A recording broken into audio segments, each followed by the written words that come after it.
Bonjour Régis, Bonjour Calum. permettez-moi de vous présenter.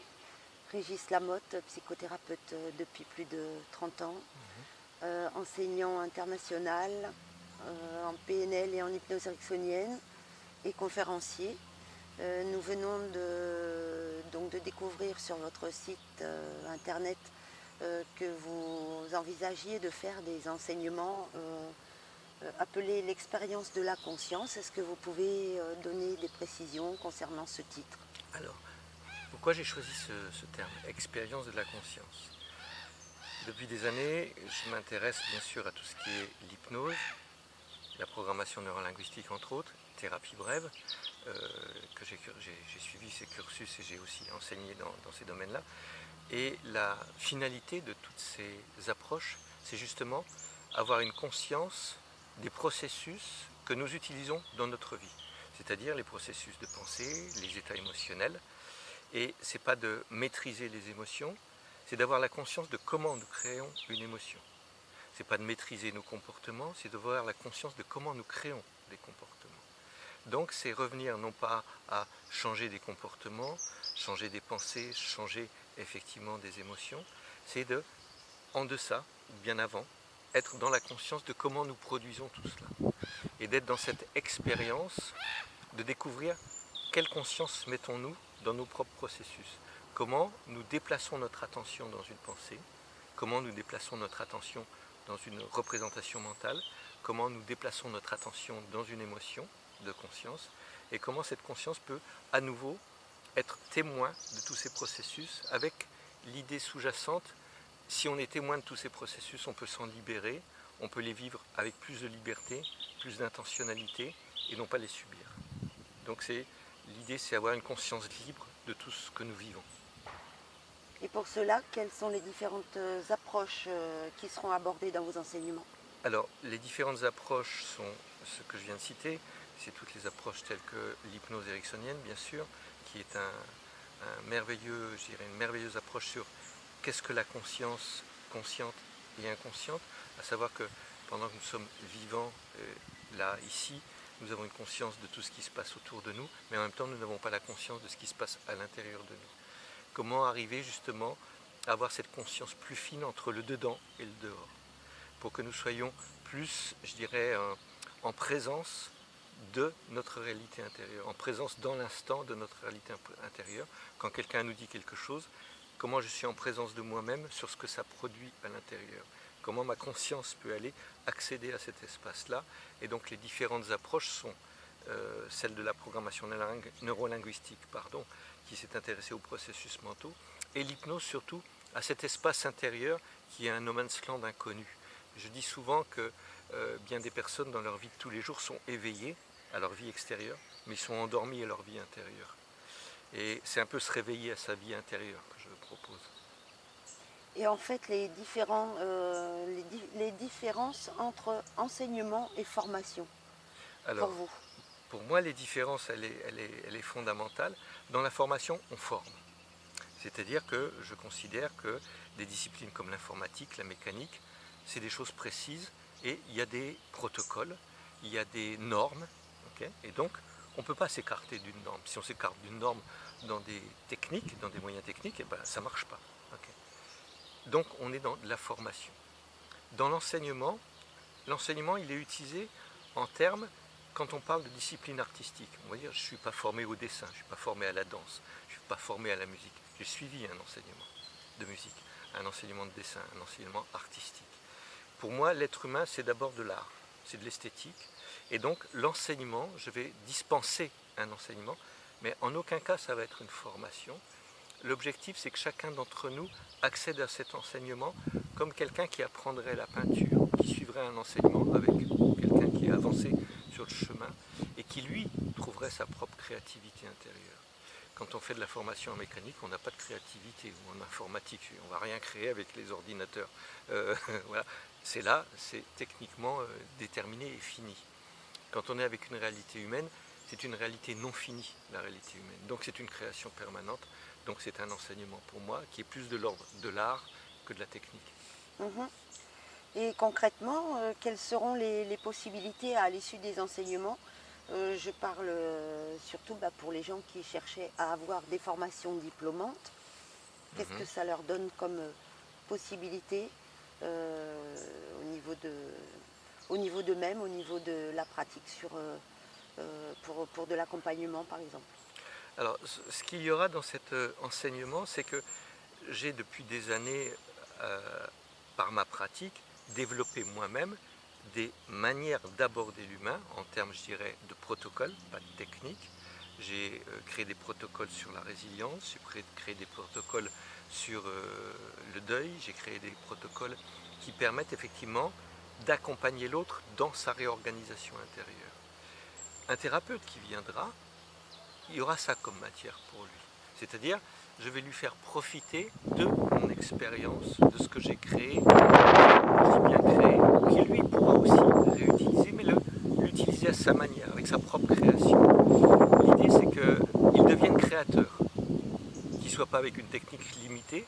J'ai rencontré bien souvent des gens qui avaient fait des formations, mais qui étaient limités dans les techniques, mais qui n'avaient pas accédé à la création de techniques ou de protocoles. Moi, j'appelle ça des protocoles, parce qu'un protocole, c'est plus souple qu'une technique. Voilà.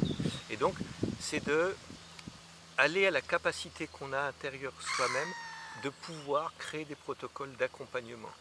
Et dans cet enseignement, je pense qu'un thérapeute pourra d'abord se renouveler, retrouver une richesse et retrouver une autre manière non formatée, non cadrée, où il pourra à nouveau réexpérimenter sa liberté de création en tant qu'accompagnant. Puis pour toute personne, je dirais, qui est en recherche de sens dans sa propre vie, toute personne qui est en quête de son humanité, tout simplement, ou en quête de donner du sens. Donc là, c'est ouvert à toute personne qui puisse être intéressée par cette thématique-là. Donc c'est pour tout public. C'est pour tout public, avec l'idée qu'effectivement un professionnel, de par le fait qu'il y aura des exercices, bien sûr, il y aura des démonstrations que je ferai, et en même temps il y aura des questions-réponses sur les processus. Je donne un exemple, si dans les participants, il y en a un qui aborde une question par exemple sur la peur ou sur des phobies, parce que cette personne, je prendrai cette matière-là, et à partir de cette matière-là, on ira explorer les possibles qui existent, comment créer autre chose que ces peurs-là. Et donc, l'objectif, ce sera cette matière humaine avec laquelle on évoluera à travers les différentes propositions. Et je ferai bien sûr des démonstrations de comment on peut aborder, comment on peut traiter ces sujets-là et comment on peut aider l'autre à dépasser cela. Y aura-t-il de la pratique? Il y aura essentiellement beaucoup de pratique. Je dirais que le temps serait dispensé sur 3 tiers. Un tiers temps qui serait effectivement l'enseignement à proprement dit, c'est-à-dire ce que j'ai pu moi expérimenter dans ma pratique, enseigner les processus de la conscience, comment elle se situe. Et puis il y aura des pratiques qui peuvent être des pratiques de transe, par exemple, transhypnotique type hypnose ericksonienne, mais aussi des pratiques qui seraient plus issues d'autres approches, comme des approches du bouddhisme, où il y a des approches méditatives, des approches comme ce qu'on a maintenant, la pleine conscience, qui n'est qu'un dérivé effectivement des approches du bouddhisme initial. Et donc toutes ces approches-là, parce que effectivement, dans ma pratique, je les ai expérimentées, je les ai intégrées toutes dans ma pratique, et je ne fais pas de différence de ce qui est ça ou ça ou ça. C'est une sorte de, comment dirais-je, de trouver une sorte d'alchimie intérieure pour trouver la quintessence de ces savoirs-là et pouvoir la mettre en pratique. Y aura-t-il une progression dans les enseignements? Comme des niveaux, je veux dire, il peut y avoir voilà, des enseignements plus poussés. Alors, je dirais pas des niveaux parce qu'encore une fois, les niveaux, ça correspond à la notion pour moi qui est de formation. Il y a un niveau de formation comme dans le scolaire, CEP, CE, voilà, les différents. Je dirais pas les niveaux parce que il y a, je dirais, cette notion de formation. Les notions de niveau, c'est lié à la formation ou au niveau scolaire ou au scolaire. Je dirais qu'il y a simplement une progression intérieure. Une progression intérieure, elle n'a pas de niveau. Elle est, je dirais, plutôt un champ d'extension. C'est-à-dire qu'on va regarder quelque chose sur ce secteur-là, et puis la conscience va être encore plus vaste dans ce qu'elle va explorer, puis plus vaste dans ce qu'elle va explorer. Il n'y a pas de niveau. Il y a peut-être, au fur et à mesure que les gens viendront, dans la pratique qu'ils auront, un champ d'extension de leur champ de conscience qui va s'ouvrir de plus en plus.